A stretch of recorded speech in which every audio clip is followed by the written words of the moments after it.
Masyado kang pa-cute eh. Hindi po. Pasensya na rin po. Miss Cassie, kasi kanina pa po naririnig ko that you are not involved in Lucky South 999 operation. But inadmit mo po that during your visit in Pagcor to settle the accounts of Lucky South 999 with Harry Roque, bakit ikaw? Di ba sabi mo kanina, you're not involved in the operation of Lucky South 999? Then all of a sudden, you represent Lucky South 999 sa Pagcor na alam mo, Pogo ang pinag-usapan doon, that the sublease agreement, not the sale of the property in which ang claim mo is real property lang kayo. And you've said na hindi ka involved sa Pogo. But now, you're confirming that you represent Lucky South 999 to settle the account of a Pogo licensee, which is Lucky South 999, doon sa Pagcor. Napaka-inconsistent po. Hindi po. Bakit hindi? Nagbayad lang po ako at nag-present para sa Lucky South 99. Ayun yung problema. Pero po, okay lang po magsalita po? Yeah, tapusin Pero mo. po, hindi po ako, wala po akong kinalaman. Mr. Chair, I'm sorry. We cannot allow this kind of attitude from Ms. Ong. Allow the members to finish their question, okay? Masyado kang pa-cute eh.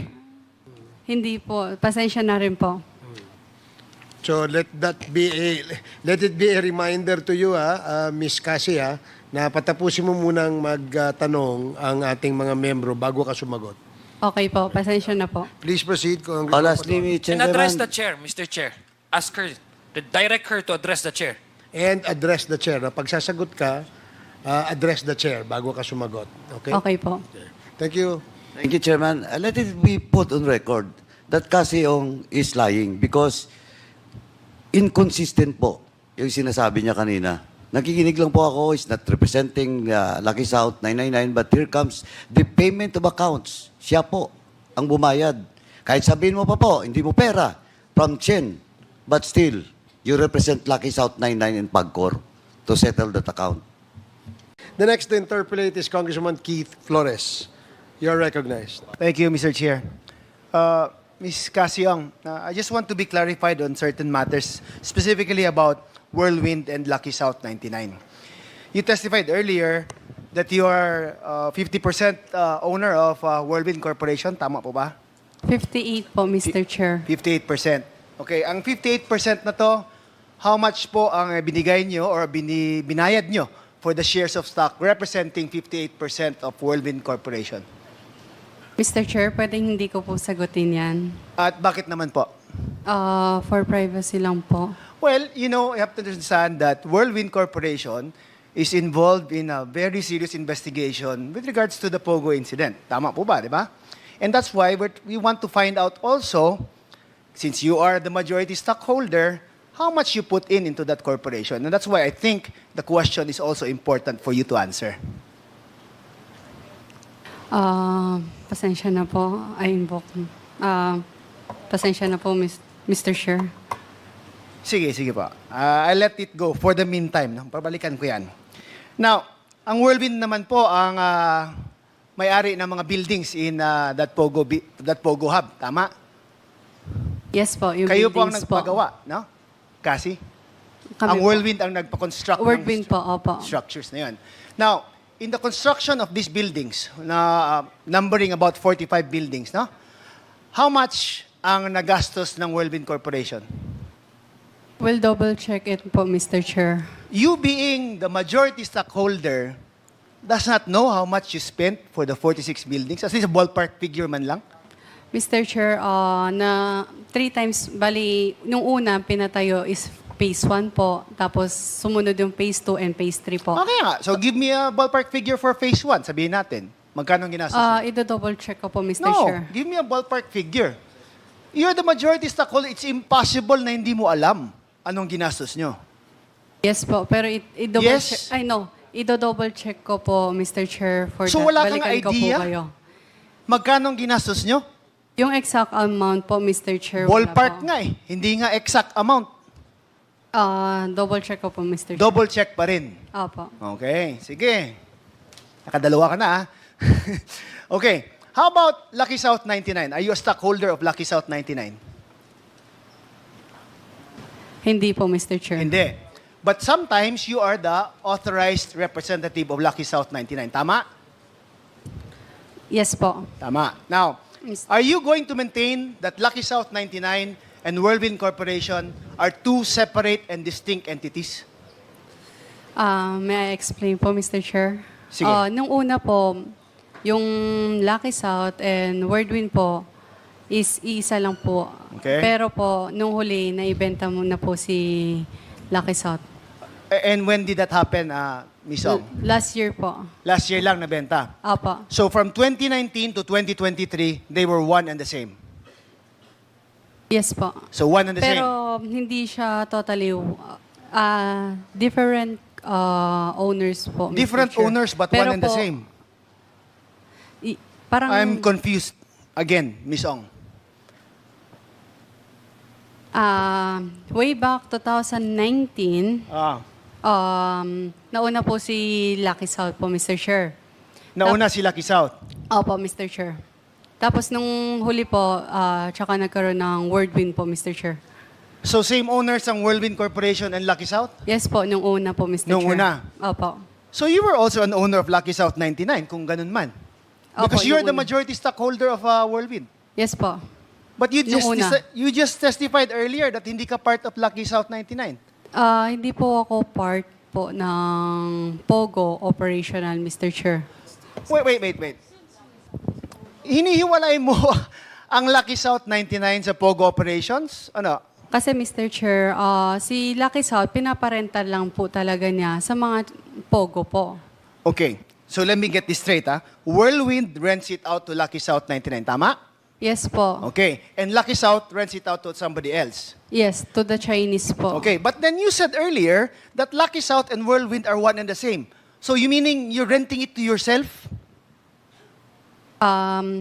Konsultahin ko lang po yung abogado ko. No. kung paano po You answer it. I mean, ikaw yung may-ari, majority stockholder ng Whirlwind. Ikaw din yung stockholder ng Lucky South 99. At hindi mo alam na you're just renting it from each other, na you're saying na it's one and the same? Different owner po kasi sila. Oh, you just said earlier na it's one and the same. It's one and the same po nung una. Pero, ida-double check ko po. Double check na naman. Parang lumaki ka ba sa farm? Hindi. Anyway, again, just listen to your lawyer first. Go ahead. Advice.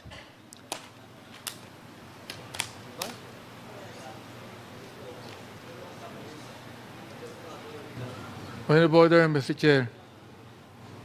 Is the lawyer advising the speaker, or is he dictating the answers?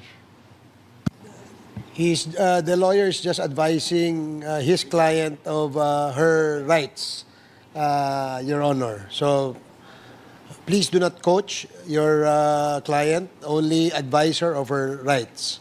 Thank you. Please proceed, Congressman Keith. Okay, Sandrong, are you ready with your answer po? Sige.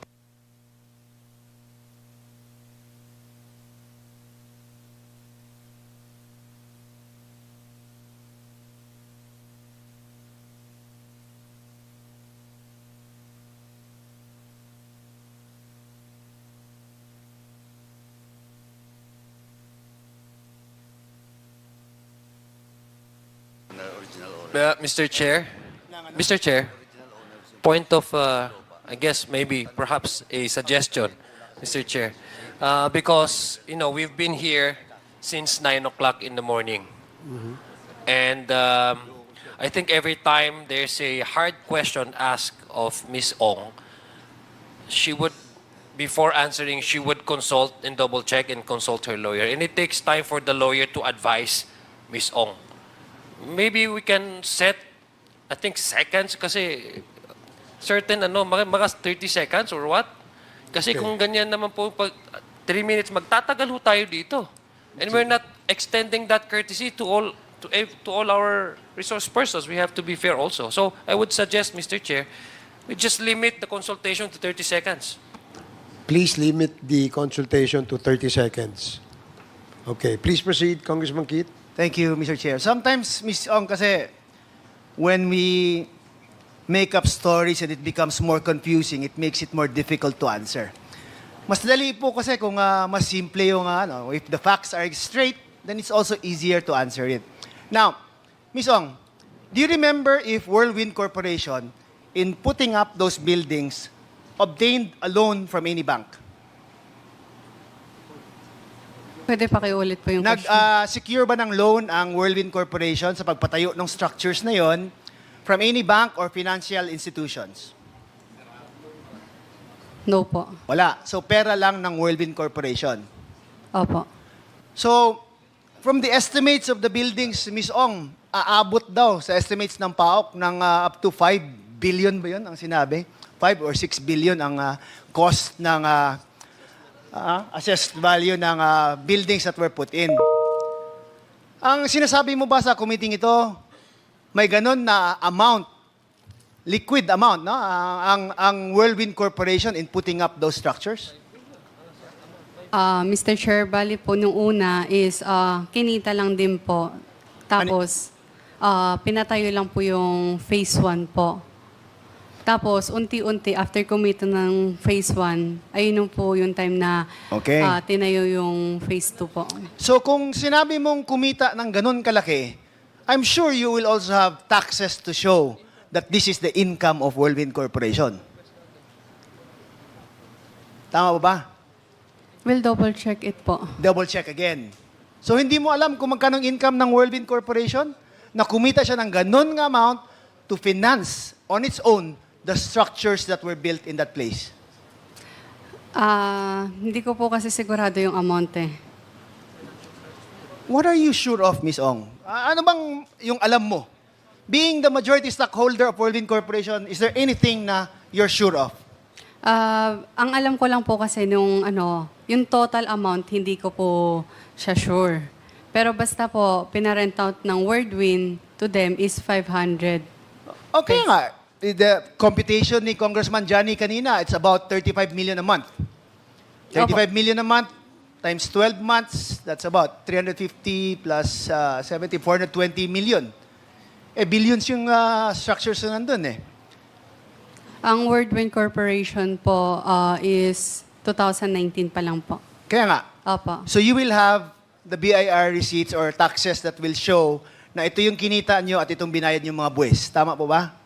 Ipatanong ko po sa nag-aasikaso Okay, can po we niyan. secure that na lang, Ms. Ong, in your next appearance siguro? Pabigay sa'yo, yung documents na yan? Okay po. Okay, now, and also, yung how much yung ininvest mo initially with that corporation?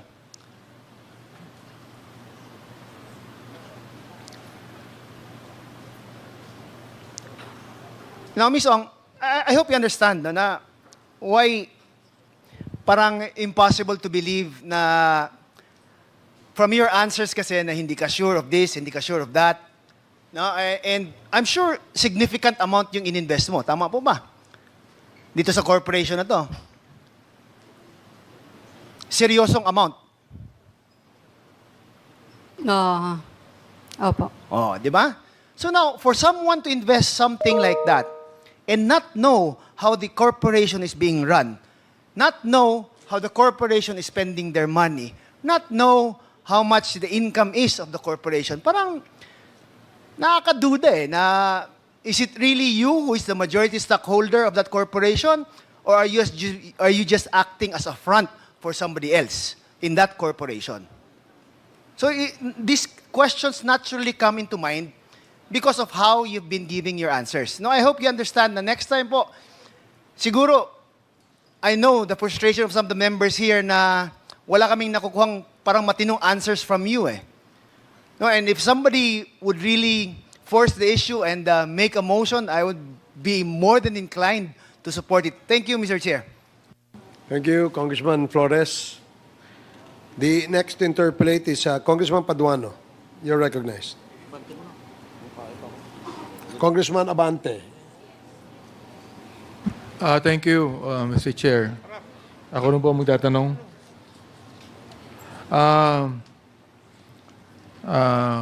Kasi, Mr. Chair, Why do you refuse to answer Congressman Pimentel when he asked you about your schooling? Mr. Chair, Why? hindi po kasi ako nakapagtapos. Hindi naman nakakaya, hindi ka nakapagtapos eh. Gusto lang na yung malaman kung saan ka nag-aral. Yun naman ang tanong, di ba? Hindi naman tinanong na kung Yes saan po. ka nagtapos. Ang kitatanong natin, kung saan ka nag-aral. Oh, pwede ba sagutin mo yun? Mr. Chair, marami po akong school na pinag-aralan po. Wala kang school na pinag-aralan o doon ka nag-aral sa China, hindi sa Manila? Kick-out student po ako. Kick out ka. Magaling. I mean, ngayon lang ako nakakita ng hindi nag-aral at kick out na magaling sumagot sa hearing na ito. Ang mga kausap mo, mga congressman, pero ang galing mong sumagot, ang galing mo kami paikutin dito. Ngayon lang ako nakakita, Mr. Chair, ng isang babaeng 24 years old na walang pinag-aralan, drop out, na nakakasagot ng kanyang klaseng sagot sa hearing na ito. Pakisagot mo nga, Miss Casyong.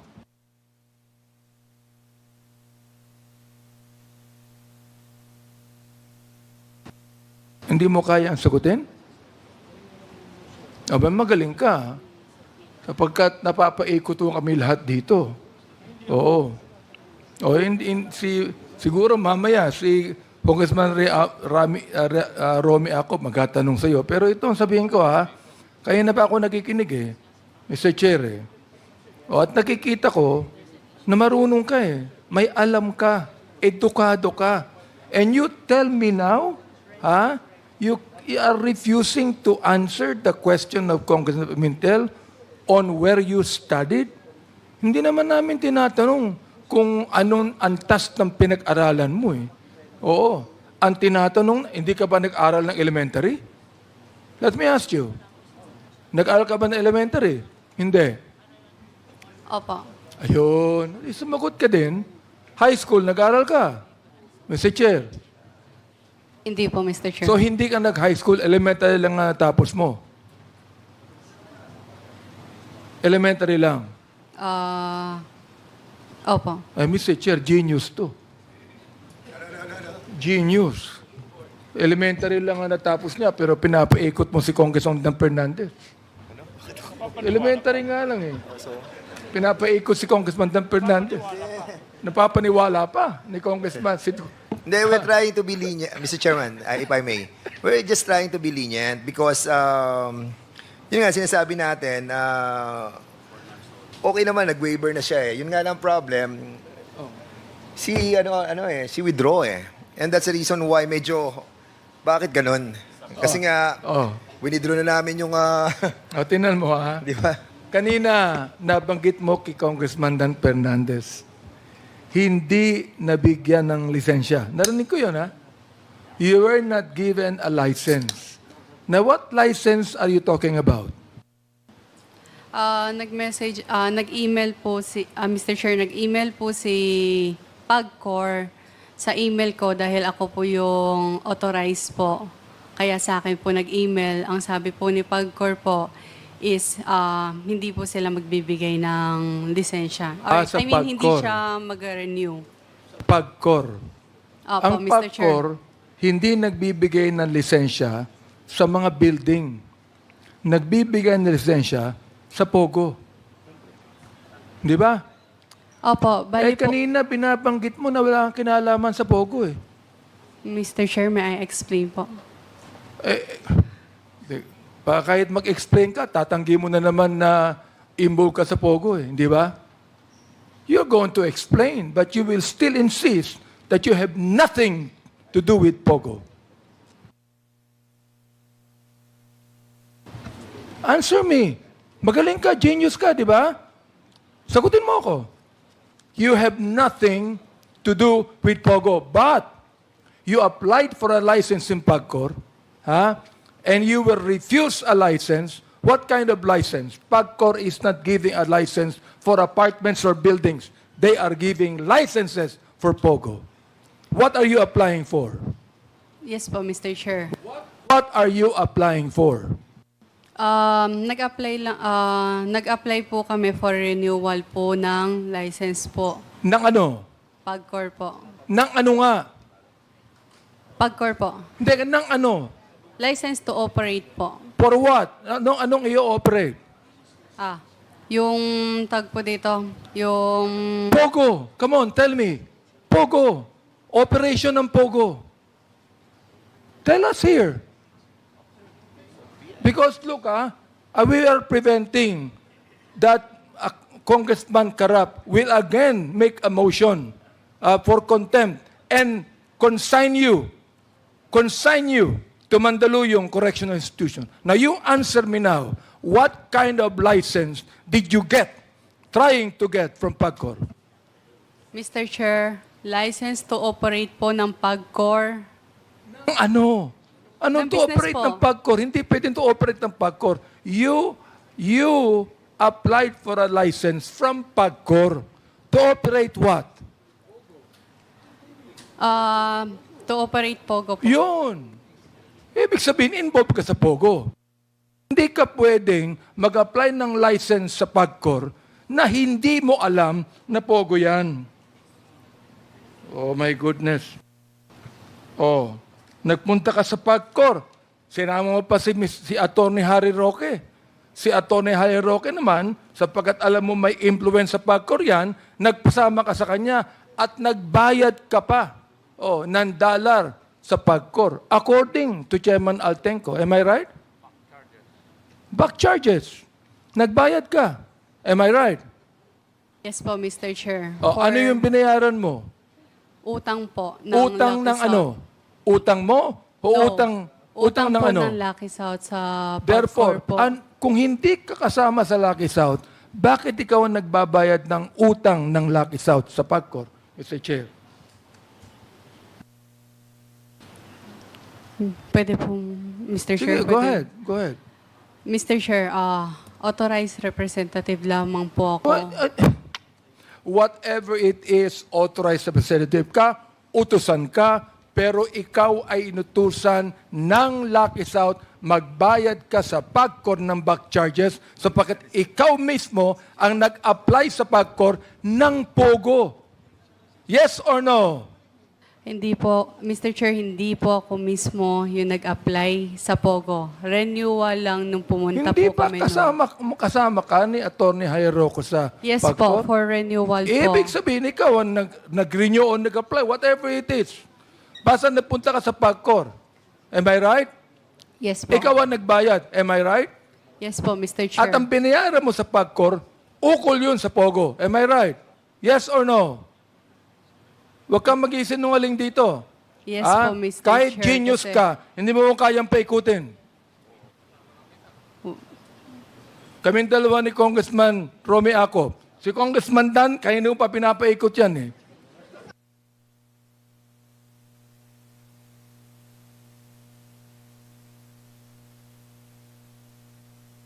Mr. Chair. Mr. Chairman. Congressman Abante. Alam mo, Mr. Chairman, this is not a laughing Yes, matter. yes, Congressman Dan. No, I just wanted to also to clarify that my position is to really to find out yung nalalaman ni Miss Cassandra Ong. Yun lang naman ang intention natin, to find out the truth, to help us ease the problems that we are encountering on trying to link each and every one of those who have perpetrated crimes on this Pogo Hub. And I thought, and we thought, that she'll be cooperating with us. But unfortunately, it seems that she doesn't want to cooperate. I hope, Kasi, that you will change your mind.